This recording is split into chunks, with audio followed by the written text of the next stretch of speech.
Bueno, le doy muchas gracias a Dios por la oportunidad que hemos tenido en estos 2 domingos previos para estar compartiendo la palabra.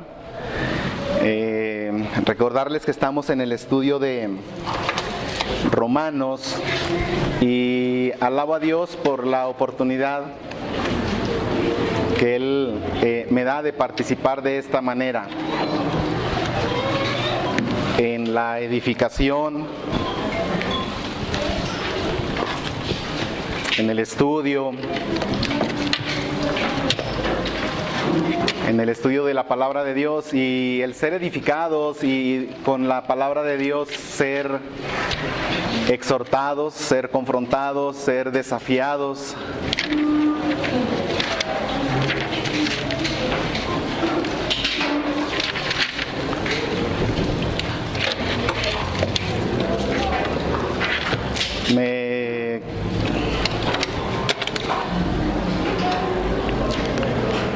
Me puede mucho la situación que compartía nuestra hermana con relación a la resistencia que existe de muchas personas que en algún momento Dios se acercó para escuchar el Evangelio, y que por una mala práctica por parte de un liderazgo que termina desviándose de lo que es la predicación del Evangelio, la sana doctrina, la sana edificación de la iglesia, que es a lo que somos llamados, la gente pueda quedar, como decía hace un ratito, vacunados contra el Evangelio. Hermano, porque lo que se predica desde un púlpito puede traer, como Dios lo ha mandado, traer edificación, sí, confrontación, sí, exigir una respuesta ante el Evangelio verdadero.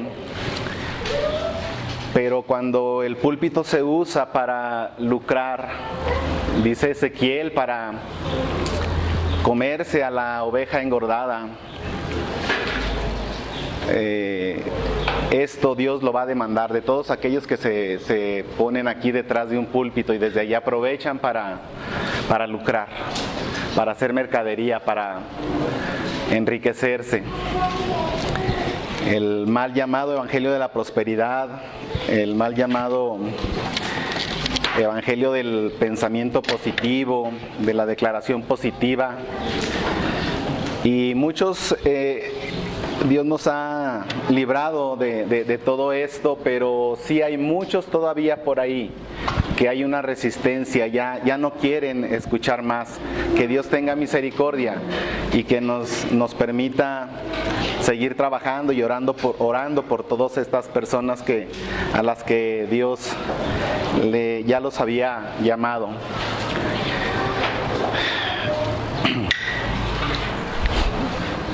Vamos a ir al estudio de la palabra de Dios en el capítulo 3, por favor, de Romanos. Y nuevamente agradezco el privilegio, primeramente a Dios, que me ha sido dado de poder estar delante de ustedes con temor y temblor ante la declaración de su palabra, porque llegamos al capítulo 3 de Romanos y entonces, como lo hemos venido estudiando, llegamos a este punto para hablar de lo que es la justificación por la fe en Cristo. La justificación.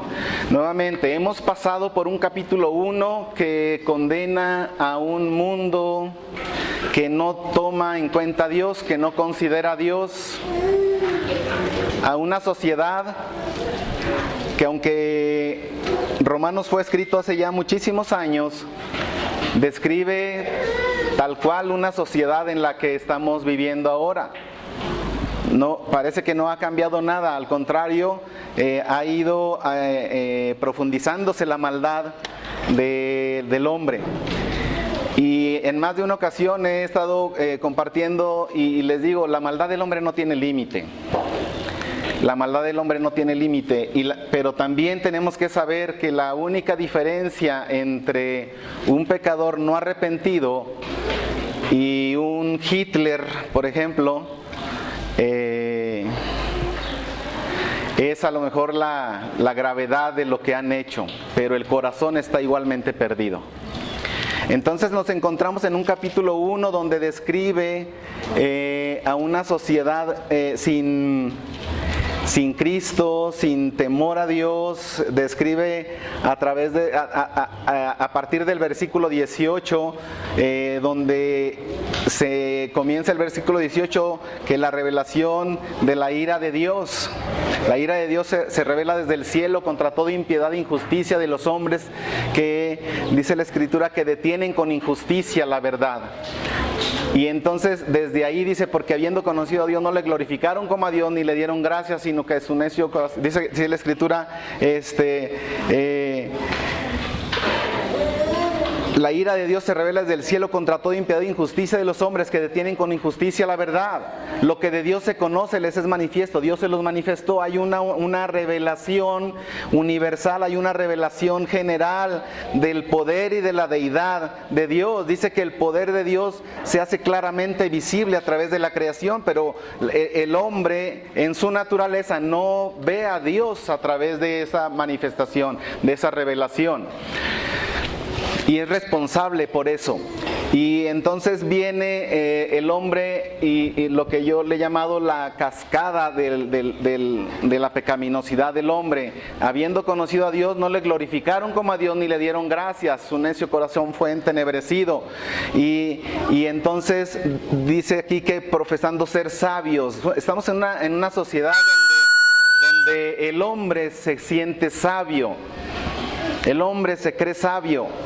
El hombre piensa que en su propia y en su sola sabiduría puede él salir adelante y que todo lo va a resolver. Profesando ser sabios se hacen necios. Su necio corazón fue entenebrecido. Y luego el Señor empieza un abandono y empieza a dejarlos. Dice la Escritura que por eso los entrega y luego después los entrega y los entrega. Y decíamos cuando pasamos por este capítulo, por este versículo, que el juicio más duro que Dios puede tener para contra una sociedad, para contra un mundo, para contra un hombre, es cuando Dios lo abandona. ¿Sí? Dios lo abandona, Dios lo suelta, Dios sale de su vida. Y ese hombre se queda entonces en una oscuridad espiritual. Y luego, pasando del capítulo 1 al capítulo 2, encontramos con un mundo moralizador, unos moralistas. ¿Cuál es la diferencia con el capítulo 1? Aquí en el capítulo 2 el hombre ya conoce. El hombre conoce la ley de Dios, el hombre conoce, y se llama judío y piensa que por el hecho de ser judío, de haber nacido, lo cual por supuesto no estaba para nada en su control, haber nacido judío, pero decían ellos que ya por el hecho de ser judío, de conocer la ley, ya eso los hacía intocables en cuanto a la condenación. Pero como también analizábamos cuando pasamos por el capítulo 2, que estos hombres, estas personas con conocimiento de la ley se hacen más responsables todavía. Porque si bien es cierto que en el capítulo 1 hubo una revelación natural, una revelación universal, pues ahora a este capítulo 2, las personas que se describen en el capítulo 2, hubo una revelación especial. De alguna manera les fue confiada la ley de Dios y les fueron confiados pues todas las actividades, las solemnidades que Dios mandaba para un pueblo. Y ellos entonces, creyéndose muy moralistas, nos damos cuenta al final del capítulo 2 que también ellos, moralizadores paganos, gentiles, que están igual alejados de Dios, no son mejores que los paganos. Y podemos llegar a una conclusión que vamos a estar describiendo en el capítulo 3 como objeto de estudio en lo que hoy nos ocupa. Que el conocimiento no te hace salvo. Es decir, una de las características de la fe que nos salva no es solamente tener conocimiento. El conocimiento envanece. El conocimiento solamente nos puede llegar a ser cabezones, pero cabezones, ¿verdad? Porque estamos llenos de conocimiento, pero mientras ese conocimiento, esa información intelectual aquí en nuestra cabeza no se transforme por el Espíritu Santo en una verdad que transforma las vidas, en una verdad nuevamente que transforma, metamorfosis, una verdad que transforma, una verdad que te lleva a una fe, como lo decíamos apenas la semana pasada, una fe que te lleva a obedecer, una fe que te lleva a aborrecer lo que Dios aborrece, pero que tú amabas antes, una fe que te hace aborrecer el pecado que tú amabas antes, y una fe que te lleva a amar lo que antes tú aborrecías, que es amar justicia, amar sabiduría, amar la palabra de Dios, amar la presencia de Dios y ser de esa manera para la gloria de su nombre.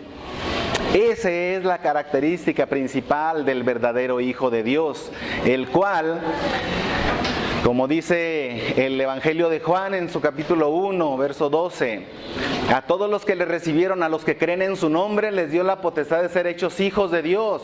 Les fue dada la potestad. No es que yo decidí hacerme hijo de Dios. No es que el matrimonio ahora decide y ahora va a tener un hijo de Dios. Va a tener un hijo. Ahora que nuestro hermano nos anuncia esa bendición de ese bebé, es un bebé que viene, es un bebé que esperamos todos, es un bebé que Dios nos permita conocerlo, como dice nuestra hermana, y verlo llegar al término de su embarazo, y cuando él nazca va a nacer un hijo, pero no es un hijo de Dios. Ay, se oye feo, ¿verdad? Pero ¿qué cree? No es un hijo de Dios. Ni usted, hermana, ni su esposo, ni nadie de nosotros puede, por mucho que se proponga, voy a tener hijos de Dios.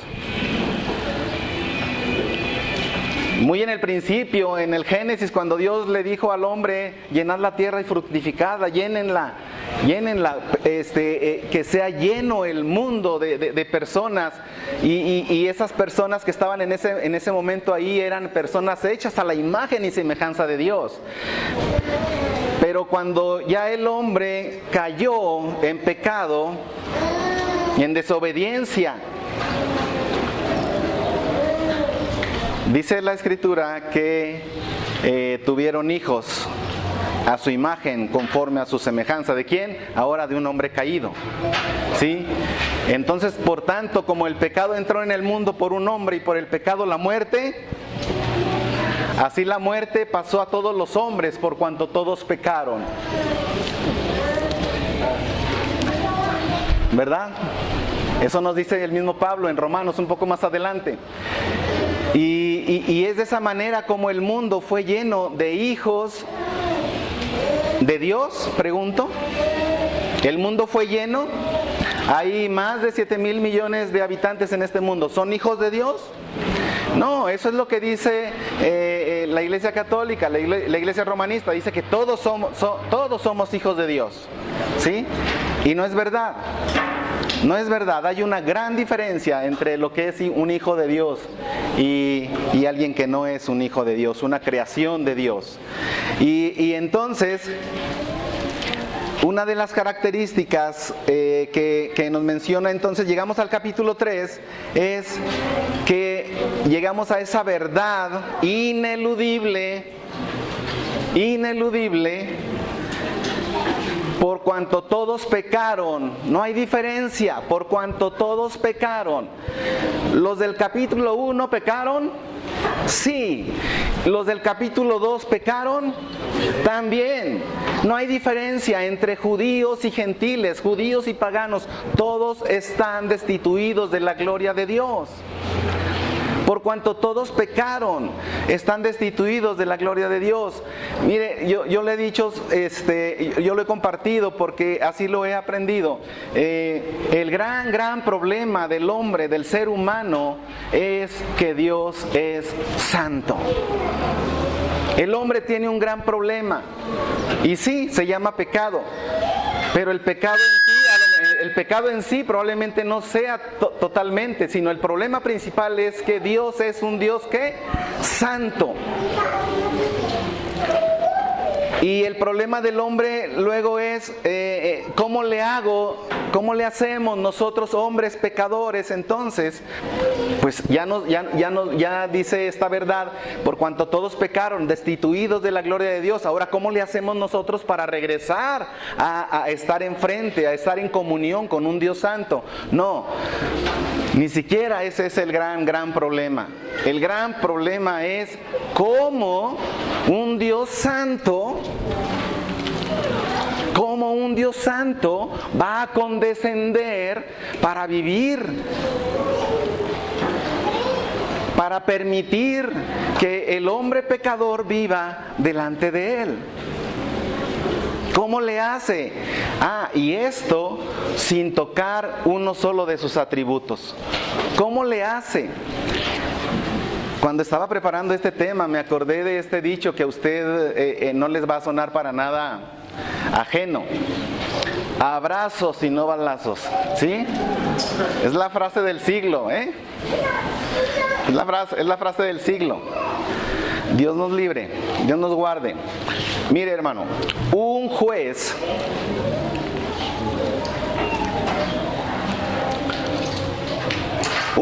es puesto a prueba cuando, a pesar de lo mucho que ame a un delincuente, tenga que dictar una sentencia y una condena.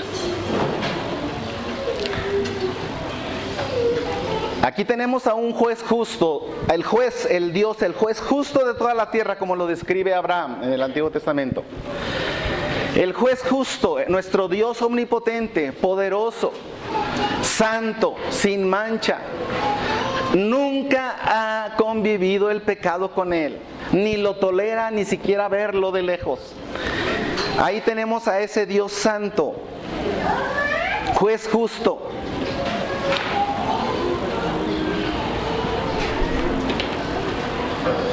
Y en el otro extremo tenemos a una creación pecadora que merece el juicio y la condenación eterna, la separación de Dios. ¿De qué manera ese Dios santo puede hacer para que este hombre pecador pueda llegar a tener comunión con Él nuevamente? El problema queda resuelto en la cruz. El problema queda resuelto en la cruz. Por eso estábamos estudiando que una de las características principales de la justicia de Dios es que se manifiesta en la cruz de Cristo. La cruz de Cristo glorifica a Dios. Glorifica a Dios.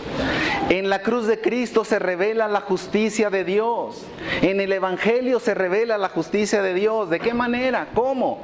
Porque es ahí donde confluye la justicia de Dios y la santidad de Dios. Dios tenía que castigar el pecado. Mire, no hay un pecado que no deba ser castigado. Si Dios deja un pecado sin ser castigado, Dios deja de ser Dios. Si Dios acepta a una persona, por muy buena que sea y que parezca, con pecado en su presencia, Dios deja de ser Dios. Si es que eso fuera posible. Pero nadie ha llegado ni llegará a la presencia de Dios debiendo pecados. Nadie. Y sin embargo, por otro lado, no hay un pecado que sea tan grande, tan horrible, que no pueda ser perdonado en su misericordia, en su amor, en su justicia.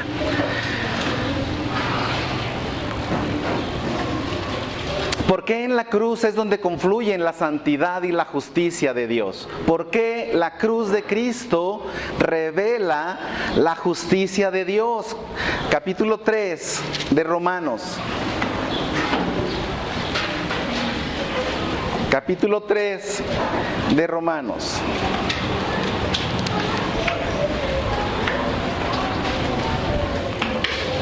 Pero ahora, aparte de la ley, se ha manifestado la justicia de Dios. Se ha manifestado, se ha declarado, ya existía por supuesto, no es que en ese momento se la inventó Dios. Dios es justo, Dios es desde la eternidad pasada, desde la eternidad hasta la eternidad, la justicia de Dios. Y esta justicia ya había sido testificada por la ley y los profetas. Cuando habla por la ley y los profetas puede referirse a dos cosas, lo comentaba yo hace 2 domingos, puede referirse a dos cosas, tanto a lo que cuando hablamos de la ley y los profetas, así se le nombraba lo que eran los escritos que había en el Antiguo Testamento, la ley y los profetas, pero también se le llamaba así a lo que eran todas las celebraciones religiosas que Dios había mandado. Entonces esa justicia de Dios se revelaba desde ahí. No era que los sacrificios que había en la ordenanza quitaran el pecado. Nuevamente, ningún animal sacrificado en el Antiguo Testamento quita el pecado, ¿verdad que no? Hebreos 9 no lo dice. No lo dice. Perdón, ahí nos aclara que ningún animal que fue sacrificado en el Antiguo Testamento, esos sacrificios, hermano, desde ahí estaban reflejando la justicia de Dios. Es decir, el pecado no podía nada más ser pasado, ser perdonado y ya, hacernos de la vista gorda y ya pasó. No, el pecado tenía que ser pagado. Ahora, ¿qué tenía que ver ese animalito que era degollado y derramada su sangre con el pecado del hombre? En ese momento, ese acto, que no es para perdón de pecados, solamente era para atrasar el juicio. Atrasar el juicio. Yo no sé si usted recuerda hace algunos domingos cuando compartíamos acerca de cómo el hombre puede menospreciar la paciencia de Dios. ¿O menosprecias la paciencia de Dios? Dice su longanimidad. ¿Se acuerda que explicábamos un poquito ese término longanimidad? Es como postergar el juicio. Yo debiera en este momento que acabas de cometer el pecado dejar caer la mano poderosa y destruirte en ese momento, pero la longanimidad es el retraso de la ejecución, del juicio. Y esos sacrificios lo que hacían era cubrir el pecado, era cubrir, retrasar. Un poco la palabra expiación, tiene que ver con este acto, ¿sí? La propiciación, perdón. Hay una parte del arca, ¿sí recuerdan? La parte del arca que está sobre el arca propiamente, que es la tapa, se le llamaba propiciatorio. Ahí el lugar donde estaba fabricado con unos querubines, y dice la escritura que ahí es donde moraba la presencia manifiesta de Dios. Y ese se convertía en un lugar de juicio, porque el sacerdote cada vez que entraba ahí tenía que derramar sangre. Había un sacrificio sustitutorio, un sacrificio expiatorio, que es donde se ponía la sangre y entonces se pasaba por alto el pecado. Y entonces cuando los corderos eran degollados, se tomaba sangre, iban y se colocaban en ese lugar y los pecados entonces eran pasados por alto. Pasar por alto, ¿qué significa? ¿Que ya se quedó sin juicio, sin condenación? No, pasar por alto solamente es espérame tantito, ¿sí? ¿Dónde leemos nuevamente pasar por alto? Pasar por alto, Hechos capítulo 17, verso 30, por favor, vaya conmigo ahí. Dice la Escritura, pues Dios, habiendo pasado por alto los tiempos de esta ignorancia, está Pablo predicando en ese lugar, en el Areópago, está predicándoles a un pueblo religioso, un pueblo que estaba en la búsqueda de cosas nuevas, saber qué cosas acerca de qué nuevos dioses salían, los dioses de moda, y Pablo les está predicando el Evangelio y les dice, este Jesucristo, de este es el que yo les vengo a hablar. Dios habiendo pasado por alto, si dice así, 17:30 de Hechos, habiendo pasado por alto los tiempos de esta ignorancia. O sea, la ignorancia Dios la pasa por alto. No es que Dios te perdone por ser ignorante. No, pues mejor así, el que nada sabe, nada teme. No. Si ha habido ignorancia de tu parte con relación a lo que son los juicios de Dios, a lo que es la santidad de Dios, a lo que es la justicia de Dios, hermano, más te vale que mejor te pongas a estudiar, porque Dios no va a pasar por alto por siempre la ignorancia. Hasta ese momento el apóstol Pablo les dice, Dios habiendo pasado por alto los tiempos de esta ignorancia, ahora ¿qué cosa? Ahora manda a todos los hombres en todo lugar, ¿a qué? A que se arrepientan. Por cuanto ha preparado un día, hay un día que está dispuesto, donde va a juzgar al mundo con justicia. Entonces, esa palabra pasar por alto, a eso se refiere, ¿sí? Pasar por alto. Entonces, dice aquí, aparte de la ley, se ha manifestado la justicia de Dios testificada por la ley y por los profetas. La ley y los profetas ya manifestaban la justicia de Dios. La justicia de Dios por medio de la fe en Jesucristo. Los sacrificios y ofrendas que eran todos esos actos que se realizaban en el Antiguo Testamento apuntaban hacia la cruz del Calvario, apuntaban hacia Cristo. Y las personas que los estaban llevando a cabo lo hacían por fe. Probablemente ellos no sabían de qué manera, pero ellos en obediencia lo hacían, y ese acto apuntaba hacia ese Mesías Salvador, hacia ese Mesías Redentor que iba a venir a este mundo, a ese siervo obediente, a ese Hijo de Dios que ahora, en este momento, tú y yo sabemos, se llama Jesucristo, se llama Jesús, el Salvador. Esa justicia de Dios por medio de la fe en Jesucristo es para todos los que creen en Él. Y entonces, pareciera como que entonces todos, esa salvación y ese derramamiento de sangre es para todos, pero entonces dice aquí solamente para los que creen. Entraríamos en muchos detalles hablando o acotando por quienes murió Cristo. ¿Es verdad entonces Cristo pagó por todos o por quienes pagó? Pero no es el tema que nos ocupa ahorita. Lo que quiere resaltar aquí el apóstol es que no hay diferencia para todos los que creen en Él, porque no hay diferencia.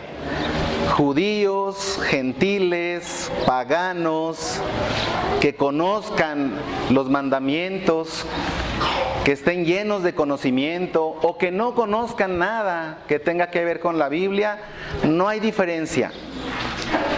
Mire, me gustó mucho una ilustración con relación a esto. Me gustó mucho una ilustración con relación a las personas que se describen en el capítulo 1 y luego a las personas que se describen en el capítulo 2.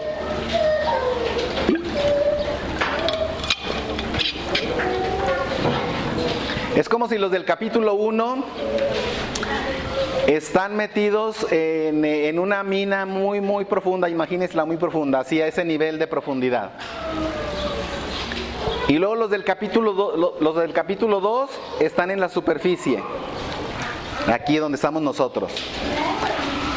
Y luego los que tienen mucho conocimiento y estudian la Biblia y se pueden convertirse en eruditos de la Biblia, conocen teología y todo lo que quiera, ellos se sienten que están en el monte Everest. ¿Sí o no? Y miran para abajo a los mira nada más. Y pueden decir, hace como 8,000 metros yo estaba por allá, ¿verdad? Pero ahora ya estudié, ya sé, ya fui al instituto, ya salí, es más, ya está, predico y etcétera, ¿no? Se sienten en el monte Everest. Ahora dime, con relación a las estrellas, ¿quién está? ¿Quién es capaz de alcanzar las estrellas? ¿El que está en el monte Everest, el que está aquí en la superficie o los que están allá en el fondo de la mina más profunda? ¿Comparado con quién? Así es cuando hablamos de la justicia de Dios. Pareciera como que los de la superficie vemos a los del capítulo 1 de Romanos, ¿verdad? Y lo decíamos cuando lo predicamos. Híjole, no, es que estos sí, de verdad estaban, pero sí, perdidos. Cálmate, hermano, estabas igual. Estábamos iguales. Corintios nos dice el apóstol Pablo, esto erais algunos de vosotros. Esto erais, tú eras igualito que los demás, dice Efesios 2. Muertos, igualito que los demás. Ahora te sientes en el monte Everest, pero si no has llegado a tener la justicia de Dios, estás igual de perdido que los que están en el fondo de la mina más profunda, que los que nunca han escuchado ni han conocido, o habiendo escuchado, aborrecieron la palabra de Dios y rechazaron el evangelio, como lo dice 1 Tesalonicenses. Juicio y condenación viene sobre ellos, es lo mismo, pero estás igual. Pero ¿qué dije? ¿Qué dije hace un rato? Si no has llegado a tener la justicia de Dios, estás igualmente perdidos. Les dijo Jesús en Lucas capítulo 13, ¿qué? ¿Te crees que tú eres diferente a aquellos sobre los que cayó la torre de Siloé y los mató a todos? ¿Te crees que tú eres más justo que aquellos? O sobre aquellos que Pilato mezcló la sangre con la de los sacrificios, ¿crees que eres mejor que ellos? Dice, no, antes bien, si no te arrepientes, estás igualmente, tú perecerás igual que ellos. Porque tú necesitas la justicia de Dios, hermano. El problema es cómo le vas a hacer para tener la justicia de Dios.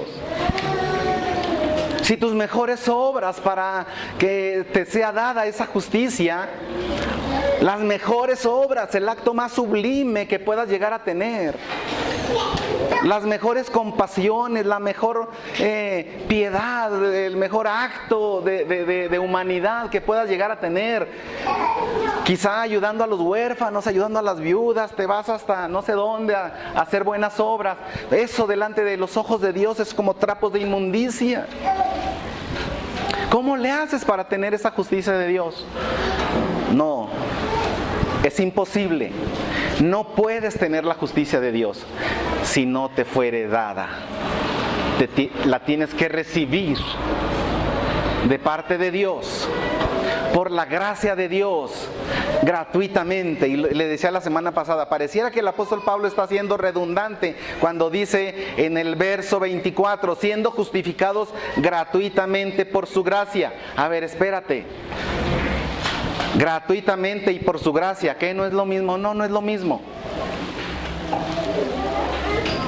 Gratuitamente. No te costó a ti nada, tú no tuviste que contribuir. Yo te le decía la semana pasada, con lo único que contribuimos para la salvación fue con nuestros pecados. Gratuitamente por su gracia, mediante la redención que es en Cristo Jesús. Usted y yo estábamos vendidos al pecado y de ahí el Señor nos rescató, pero se tuvo que pagar un precio. Se tuvo que pagar un precio. Y ese precio fue la sangre de nuestro Señor Jesús. Con esto fuimos rescatados. Con eso fuimos comprados. ¿O ignoráis que vuestros cuerpos... entonces lo que compró el Señor fue nuestra alma y nuestro espíritu? Y en el cuerpo puedo hacer lo que quiera. Mire, eso fue una doctrina muy antigua, pero que hay muchos que todavía la siguen teniendo en cuenta. No, es que lo que haga realmente lo hace el cuerpo y eso queda en el cuerpo y pues eso no cuenta. No, hermano, es pecado. Todo nuestro ser, espíritu, alma y cuerpo tiene que ser guardado, irreprensible, hasta la venida de nuestro Señor. Y dice Corintios, el verso que le citaba en este momento, dice que ¿o ignoráis que vuestros cuerpos es templo del Espíritu Santo? El cual tenéis de Dios y que no sois vuestros, no te pertenece.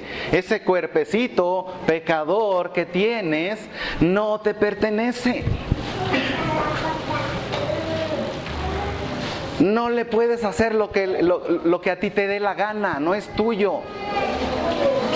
Fuiste comprado por precio. Y vas a dar cuenta por ese cuerpo. Bueno, que a Dios no le interesa solamente el alma y el espíritu, no. Todo tu ser, espíritu, alma y cuerpo, es del Señor. Y es para glorificar su nombre. No es para glorificarte a ti mismo. Es para glorificar el nombre del que te compró. Entonces, es por su gracia. Mediante la redención fuimos comprados por precio. La cruz de Cristo exalta la justicia de Dios. ¿Cómo la exalta? Porque en la cruz de Cristo se ve la santidad del sacrificio, porque el cordero tenía que ser un cordero sin mancha y nuestro Señor Jesús cumplía con esas expectativas. Y es el único. Cumplía con esas expectativas. Era el Cordero de Dios. No era tu cordero, no era el cordero que se ofrecía por los pecados de los hombres y que los hombres por ahí escogían de entre lo mejor del ganado para ofrecerlo. No, es el cordero que Dios puso. Es el cordero que fue preparado desde la eternidad pasada. Ya estaba preparado desde antes de la fundación del mundo y se manifestó a su tiempo. No es que llegó 4000 años tarde, no es que llegó 2000 años antes de tiempo, no. A su tiempo Cristo murió por los impíos. ¿Sí dice así su Biblia? A su tiempo Cristo murió por los impíos para llevarnos a Dios.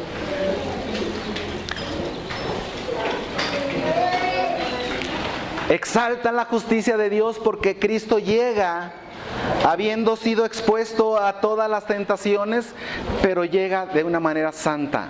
Aunque fue tentado en todo, ¿pero qué? Pero sin pecado. Nunca pecó ni se halló engaño en su boca. Quien cuando le maldecía no devolvía con maldición, como tú. No dice así, pero yo se lo digo. Quien cuando le maltrataban no regresaba el maltrato como tú. Quien cuando hablaban de él y vociferaban y se burlaban de él, no por eso dejaba de hablarles. Seguía mostrándoles el mismo amor. Y entonces llega él al Calvario sin haber cometido ningún pecado. Y llega el momento de la crucifixión y él llega y ofrece su vida en sacrificio santo. ¿Por qué exalta la justicia de Dios? Porque Cristo llega de una manera santa, era el único sacrificio que podía ser ofrecido por la humanidad.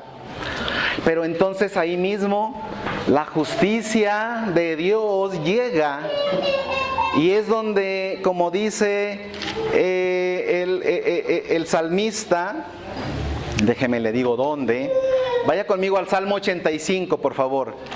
Y a lo mejor lo hemos leído en muchas ocasiones y si nos pusimos a meditar un poquito en el Salmo 85, decíamos, pues, ¿a qué se refiere esto? Se escucha románticamente, muy bonito, pero dice el 85, 10, ¿ya lo tiene?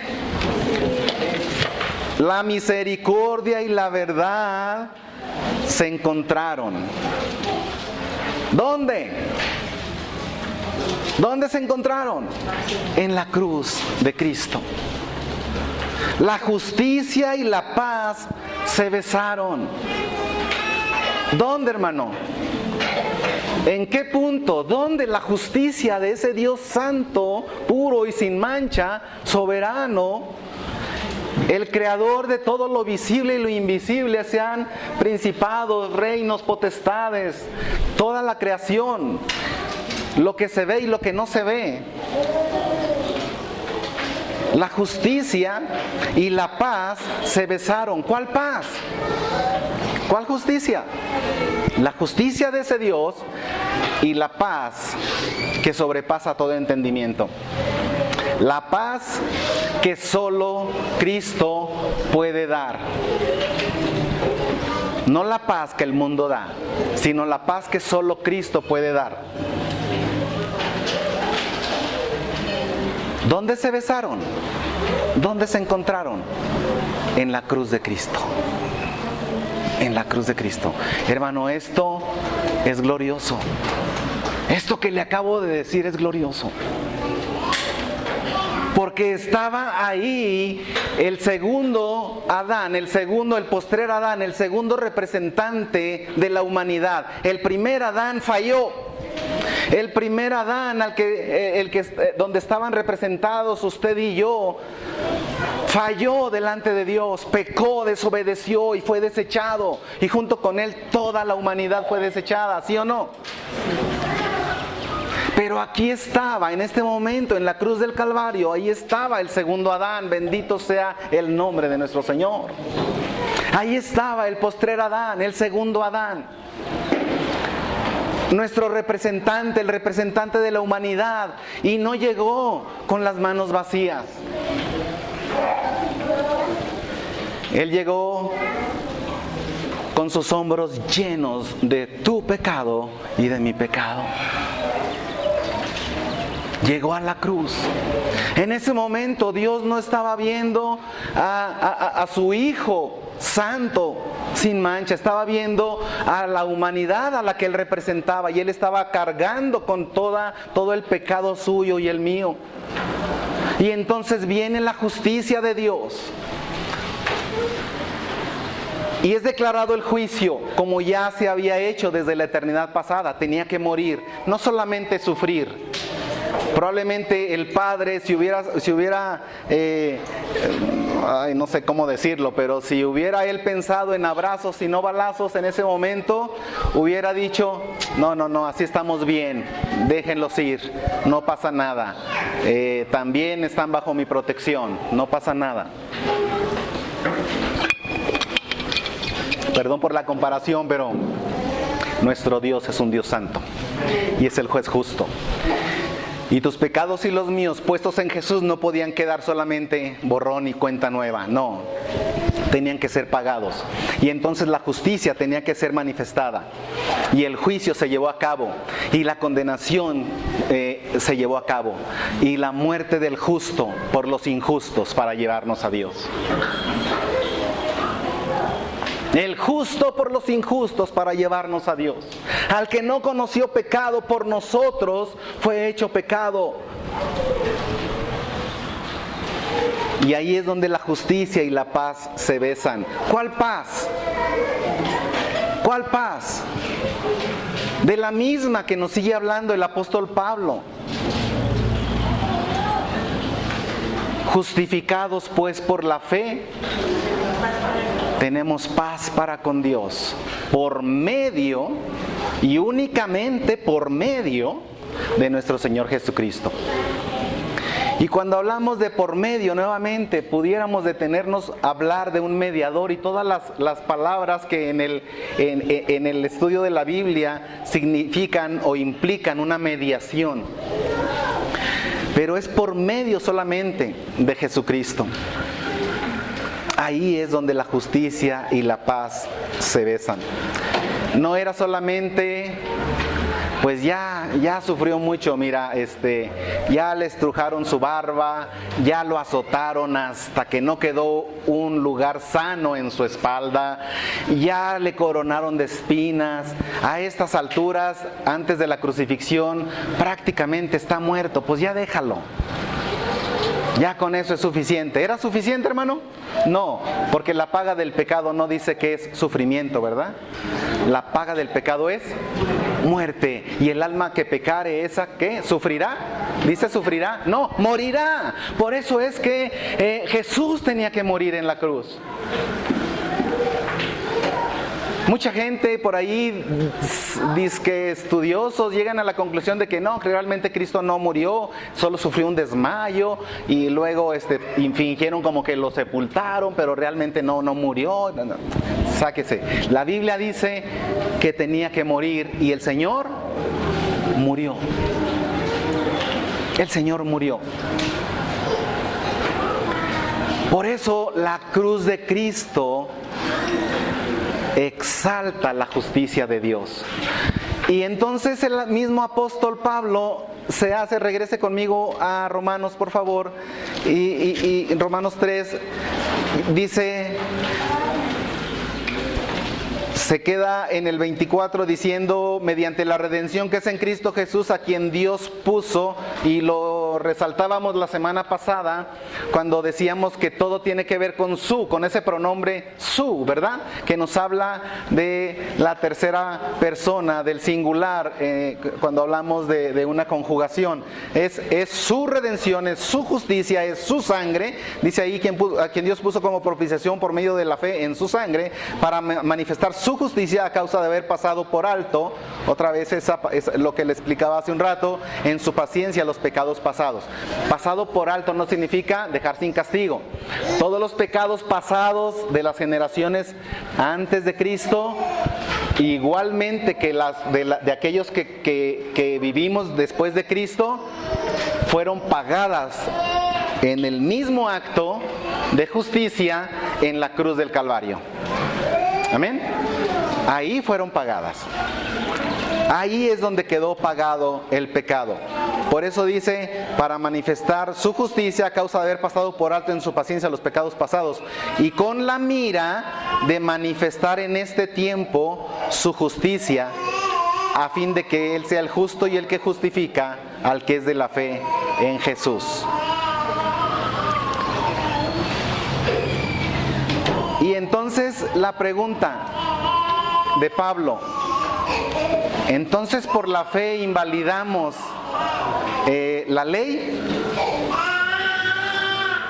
¿Se invalidó la ley, hermano? Por la fe en Cristo invalidamos la ley. No, Cristo dijo, yo no he venido a abrogar la ley, yo he venido ¿a qué? A cumplirla. Él la cumplió en todos los sentidos en que se puede cumplir la ley de Dios. Cristo la cumplió. Cristo cumplió con la ley de Dios al vivir una vida santa. Cristo cumplió con la ley de Dios al morir en la cruz.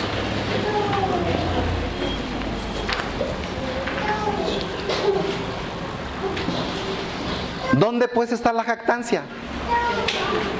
Queda excluida. ¿Por cuál ley? ¿Por la de las obras, dice el verso 27? No, sino por la ley de la fe. Concluimos pues que el hombre es justificado por la fe sin las obras de la ley. ¿Es Dios solamente Dios de los judíos? ¿No es también Dios de los gentiles? Ciertamente también de los gentiles. La Biblia nos habla de ese gran pasaje que para los judíos es así como: oye, oh Israel, nuestro Dios, ¿qué? Uno es. No hay un Dios para los judíos, no hay un Dios para los gentiles, es uno el Dios. Los judíos menospreciaban a los gentiles y ellos creían que ellos eran los que tenían únicamente el llamado, eran los únicos que habían sido escogidos, eran los únicos que merecían estar delante de Dios. Todos esos prejuicios, hermano, quedan excluidos. Por eso dice, ¿dónde está la jactancia? Esa jactancia que usted y yo hemos visto en las conductas de los judíos. Usted sabe que los judíos son muy jactanciosos. Yo no sé si usted ha tenido la oportunidad de convivir con un judío, pero con un judío de veras, no con un judío mesiánico, de los que andan por ahí, luego ahí circulando, ¿verdad? Con un judío mesiánico, son jactanciosos, son presumidos, ellos se sienten de veras, y por supuesto hay algo de especial, pero en cuanto a la salvación, no hicieron nada. ¿Dónde está la jactancia para ellos? Nada, no hay nada de qué jactarse. Por eso, si usted está viviendo, como decíamos en la ilustración de hace un rato, aquí en la superficie o en el monte Everest, hágalo para la gloria de Dios. Y lo que Dios le ha permitido hacer en su caminar cristiano, o lo que Dios le ha permitido aprender en su estudiar de los atributos de Dios, de las Escrituras, no se haga jactancioso, porque el apóstol Pablo decía, y todo esto lo he hecho yo, pero no yo, lo aclara Pablo inmediatamente, sino la gracia de Dios en mí. No te creas demasiado, hermano. ¿Dónde está la jactancia? ¿De qué te jactas? Si lo recibiste, ¿de qué te jactas? ¿Qué tienes que no hayas recibido? Y si hay algo que piensas que tienes, que tú lo hiciste, es mejor que le pida perdón a Dios, hermano. Porque una de las características, y hablaré de alguna otra si el tiempo me permite, el tiempo pasa bien rápido acá de este lado, yo no sé allá, pero aquí pasa bien rápido. Una de las características de aquel que ejerce la verdadera fe es una genuina humildad, no una humildad aparente. ¿Ha oído hablar de la falsa humildad? Sí existe. Y está más cerca de usted de lo que parece. No, la falsa humildad. La humildad genuina es la característica es aquel que mantiene sus piecitos bien pegados al piso. Y una conciencia bien clara en que lo que es y lo que tiene, lo tiene porque le ha sido dado por Dios. De manera directa o a través de las demás personas. ¿Sí? Otra vez, una humildad genuina es aquel que es plenamente consciente de que lo que es y lo que tiene lo ha recibido de Dios o de alguien más. Y si lo recibiste, entonces ¿de qué te glorías? ¿De qué te crees mucho? Por supuesto que ahí va incluida la salvación, el perdón de pecados, la salud que usted tiene, la fuerza que usted tiene, la inteligencia que usted tiene. ¿Usted es muy inteligente porque así vienen los genes? No, le ha sido dado de parte de Dios. ¿Verdad que sí? El billete que usted tiene, ¿es porque usted es bien inteligente? ¿Bien trabajador? No, dice la Escritura que Dios le da la inteligencia para hacer la sabiduría, la riqueza. Viene de parte de Dios, todo viene de parte de Dios. Y eso caracteriza, hermano, a un verdadero cristiano. La cruz de Cristo exalta la justicia de Dios. La cruz de Cristo exalta la gracia de Dios. La cruz de Cristo revela la universalidad de Dios, porque el mismo Dios de los judíos es el mismo de los de la circuncisión, es el mismo Dios de la incircuncisión, es el mismo Dios. Dios es uno. Nuestro Dios es uno. Y la cruz de Cristo confirma la ley de Dios. Ahora, los últimos 10 minutos le voy a hablar acerca de las características que no son garantía, escúchelo bien, las características de lo que no es garantía. Y es que a veces pienso que yo soy el único que le doy malas noticias, como que yo soy un aguafiestas, perdóneme. Pero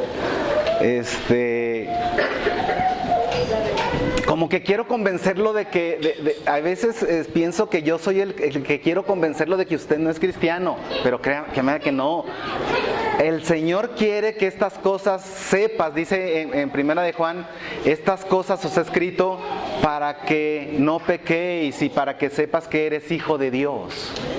Pero ya para cuando Primera de Juan nos dice esto es porque ya pasó el 1, el 2, el 3 y el 4, que son las características del verdadero hijo de Dios.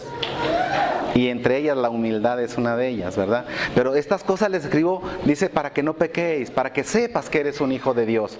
Pero ¿cuáles son las características que no son garantía y que desgraciadamente mucha gente confía en ellas? Como que porque yo hago esto, entonces sí ya soy salvo. Mire, una de ellas es la moralidad.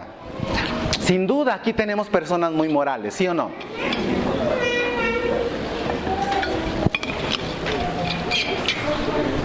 Pero allá afuera hay personas que lo harían que usted se avergonzara por su moralidad. Y cuando digo allá afuera, hay incrédulos que viven una moralidad más alta que la suya. Entonces la moralidad no es una característica, algo que le haga sentir a usted que usted ya es salvo.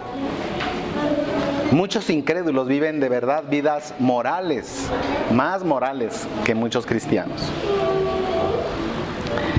El conocimiento.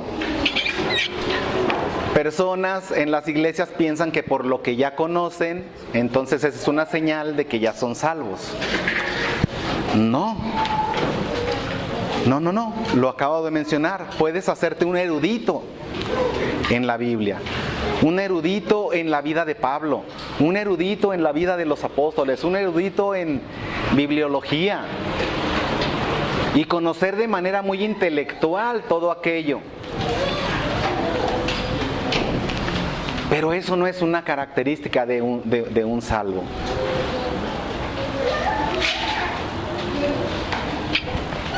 El conocimiento entonces no es. En ese tiempo los fariseos y los escribas estaban llenos de conocimiento, ¿sí o no? ¿Y tenían la salvación? No.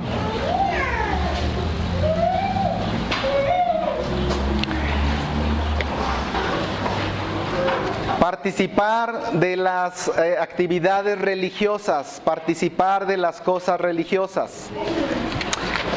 Participar de lo que hacemos pues aquí en la iglesia, así en general. ¿Eso nos hace salvos?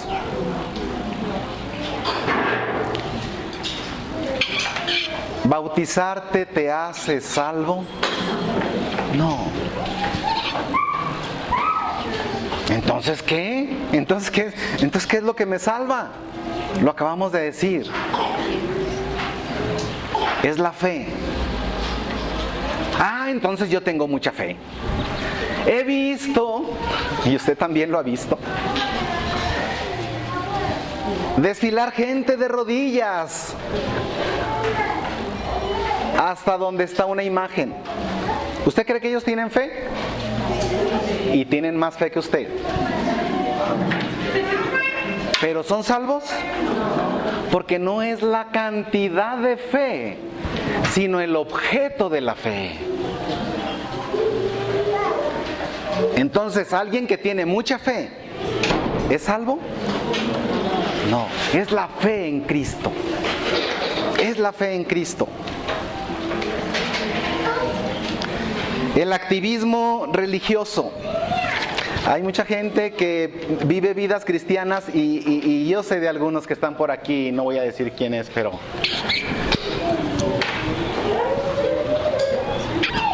los estoy viendo, que llegaron a la fe en Cristo, se entregaron a Cristo y después se entregaron a un activismo tremendo, que no descansaban ni 5 minutos en el día, porque a tales horas tenían que estar orando con el pastor, porque si no orabas a las 5 de la mañana, dudo de tu salvación. ¿Quién dijo eso? Pero bueno, A las 5 de la mañana tenían ahí al recién converso orando. Y el recién converso, verdaderamente un hijo de Dios, ahí estaba orando. Y de ahí se iban a visitar, y de ahí se iban a hacer, y de ahí se iban a limpiar. Ya iba a decir el rancho, pero dije mejor no digo el rancho. Y luego se iban a hacer el aseo, y luego se iban a hacer, y luego llegaban en la tarde y hasta en la noche, y todo, y dicen, no, es que este es un verdadero salvo. ¿El activismo es señal de salvación? No, hermano. El activismo no salva a nadie. Lo único que salva es la fe en Cristo Jesús. ¿Cuánta cantidad de fe necesitas para salvación? No es la cantidad de fe. Puestos los ojos en Jesús, el autor y consumador de la salvación. Amén. No es la moralidad, no es el conocimiento, no es las actividades religiosas. Acuérdese de las 10 vírgenes, todas ellas igualmente moralmente puras, vírgenes, eran 10 vírgenes, no dice que nomás 5 eran vírgenes y las otras decían que eran vírgenes, ¿verdad? No, las 10 eran vírgenes, las 10 esperaban la misma manifestación, el mismo encuentro con el novio, las 10 esperaban, pero solamente 5 tenían el aceite, solo 5 tenían lo que se necesitaba, la fe salvadora para unirse con el novio, con Cristo.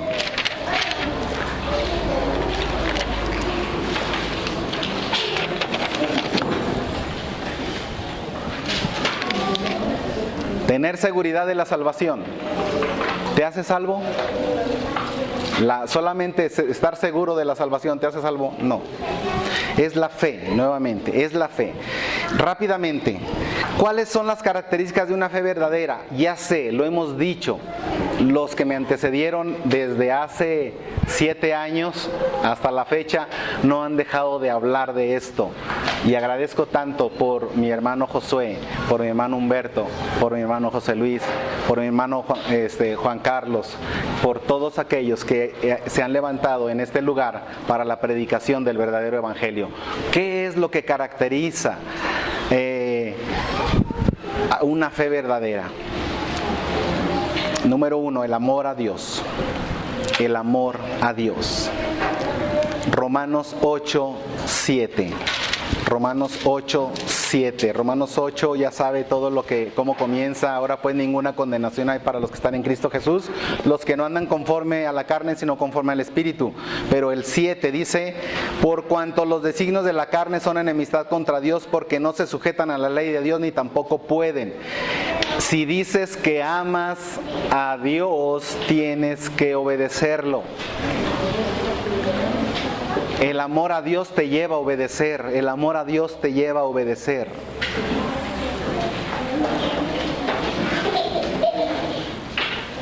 El amor a Dios.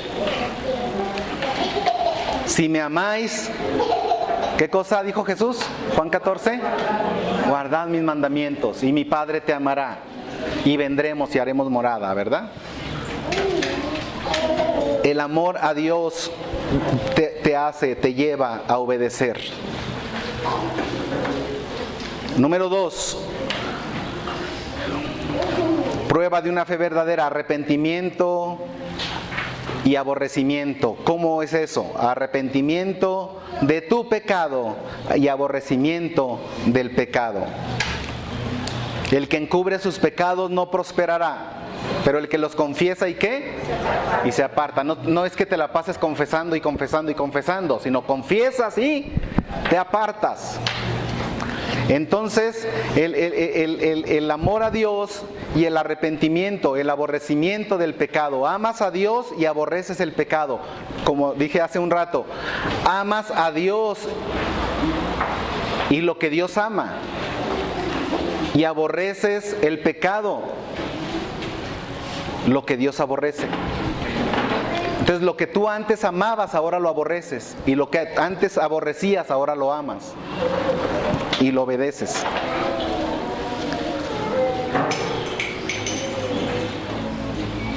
En el Salmo 51, de contrición del salmista, lávame más y más y límpiame de mi pecado. El verdadero Hijo de Dios, hermano, no tendrá paz hasta que se arrepiente de sus pecados. El verdadero Hijo de Dios, mientras está pensando, desde que está pensando en cometer un pecado, el Espíritu Santo, que lo anhela celosamente, ya no lo deja estar en paz. Y si por alguna razón llega a cometer ese pecado, el Espíritu Santo no lo va a dejar estar en paz hasta que ¿qué? Hasta que lo confiesa. Hasta que lo confiesa y se aparta. Si el pecado de una persona, escúcheme esto, no le molesta, y pasa un día y no le molesta, y pasa otro día y no le molesta el mismo pecado, y no hay convicción de pecado, es muy cuestionable su salvación. Le hablaba de la tercera característica de una fe verdadera y salvífica, es la humildad genuina. El confesar y ser consciente de una pobreza espiritual. Jesús dijo, los pobres de espíritu. Y hay todo un estudio para hablar acerca de lo que es la pobreza espiritual. Pobreza espiritual. Ser consciente de que no tengo... El pobre que quiere describir Jesús en ese sermón de las bienaventuranzas no es el que batalla para pagar su recibo de luz. Y porque tiene un gran problema, ¿verdad? Porque como no tiene para pagar el recibo de luz, ya se perdió la serie que estaba viendo. Entonces, no, ese no es pobre, hermano. Ese no es pobre, ¿verdad que no? El pobre que describe Jesús ahí en las bienaventuranzas no es el que no tiene dinero para la gasolina de su carro. El pobre que dice ahí no tiene ni carro, ni Netflix, ni luz, ni casa, ni nada. Es el pobre que depende de la dádiva para poder llevar un bocado de pan a su boca. Ese es el pobre, hablando en términos físicos.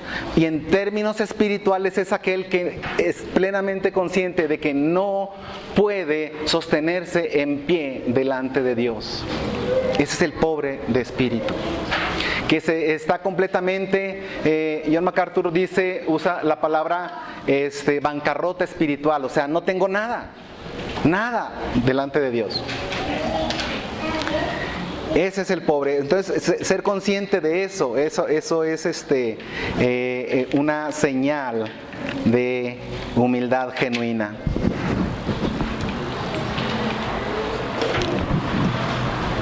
Número 4, la devoción para la gloria de Dios. Vaya conmigo a Filipenses 1:20. Filipenses 1:20, me gusta mucho este versículo y espero que también se convierta en uno de sus favoritos, porque el apóstol Pablo está hablando aquí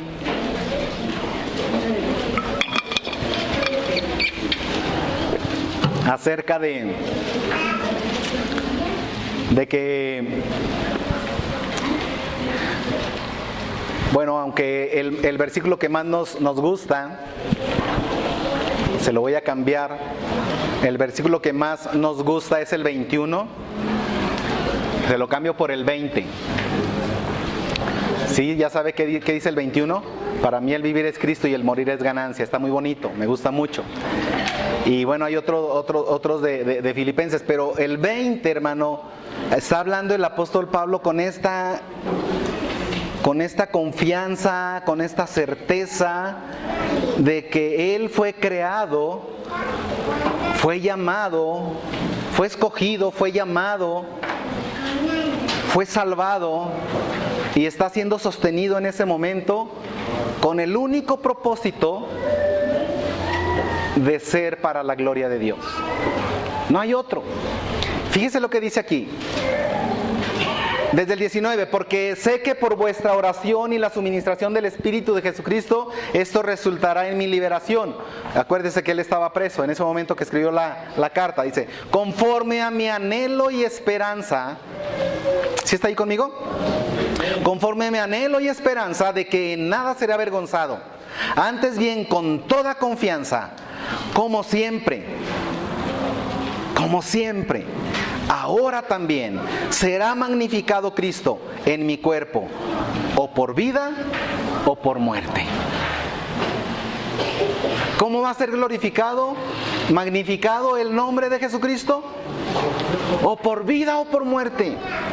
Y yo le digo, en salud o en enfermedad, en riqueza o en pobreza, cualquiera que sea mi situación, yo sé que cuando pase por las aguas, tú estarás conmigo. Y si estoy en medio de las llamas, en medio del fuego, las llamas no van a arder en mí, porque tú eres grande, porque tú eres el grande, tú eres el poderoso.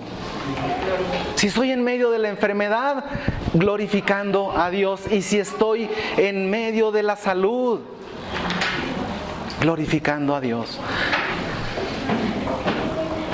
Y es una característica de la verdadera fe que salva, de la verdadera fe salvífica. Una devoción por la gloria de Dios. No es que Jesús sea glorificado cuando las cosas me van bien, cuando el sol está brillando en lo alto, cuando todas mis necesidades están suplidas y hay salud en mi casa y la enfermedad ni conoce la puerta de mi casa. Es cuando la enfermedad y aún la muerte nos ha visitado. También ahí glorificado sea el nombre del Señor. Y en todo esto no pecó Job contra Dios. Que sea dicho también así de ti. En todo esto que pasó el hermano, en todo esto que pasó la hermana, en todo esto que pasó la iglesia, no pecó contra Dios, ni halló despropósito alguno.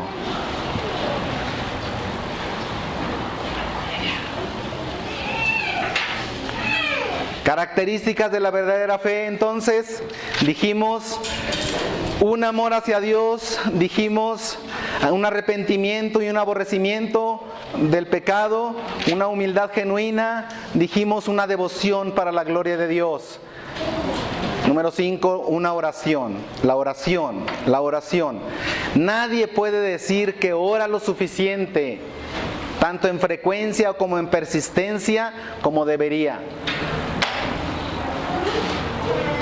¿Oras, hermano? Sí, pero sé que no lo suficiente. ¿Sí me entiende? No lo suficiente, porque nunca será suficiente. Un amor abnegado, primeramente hacia Dios y luego hacia los hermanos. Un amor abnegado. Y ahí tenemos Primera de Juan 2, 9, 10, 3, 14, 4, 7 al 8 y Primera de Juan está llena de características del verdadero amor, del amor del Hijo de Dios. Número 7, la separación del mundo. Juan 17, 15 al 18. Están en el mundo, pero no son del mundo. Estás en el mundo, pero no eres del mundo, hermano. No améis el mundo. No améis al mundo ni las cosas que están en él. Los deseos de los ojos, los deseos de la carne y la vanagloria de la vida no proceden del Padre, sino del mundo. Y el mundo pasa y sus deseos. El mundo pasa. No lo ames al mundo, el mundo va a pasar. Pero el que hace la voluntad del Padre permanece para siempre. El Hijo de Dios, el verdadero Hijo de Dios, siempre está creciendo. Siempre está creciendo. Es cierto, apenas la semana pasada era un recién nacido, pero ahora ya creció. Ahora ya conoce la palabra, ahora ya conoce la palabra de Dios, ahora ya hasta está invitando a sus vecinos, está invitando a sus compañeros, ahora ya está predicando. El verdadero Hijo de Dios no deja de crecer, no deja de crecer. El crecimiento espiritual es una característica del verdadero Hijo de Dios.